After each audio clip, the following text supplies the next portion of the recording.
I mentioned before that in many of these readings we read Matthew, Mark, and Luke, and John isn't in the mix. Well, this time, Luke isn't in the mix of the parallel passages where it speaks this time of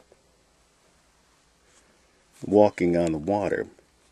See, in all both Jesus leaving the crowd and the walking on the water part, it's all Matthew, Mark, and then John.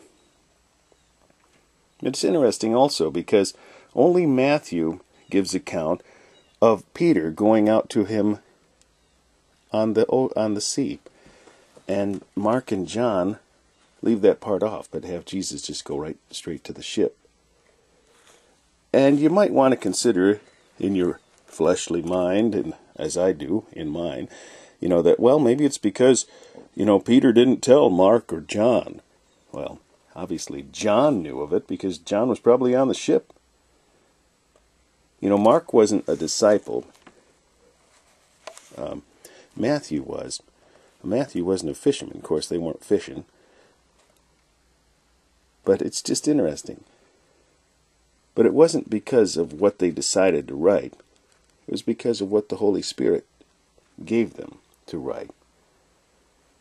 Consider all the things that John wasn't a part of, but yet John wrote of things where he wasn't there, as was the case with the others also. Mark wasn't there for any of it.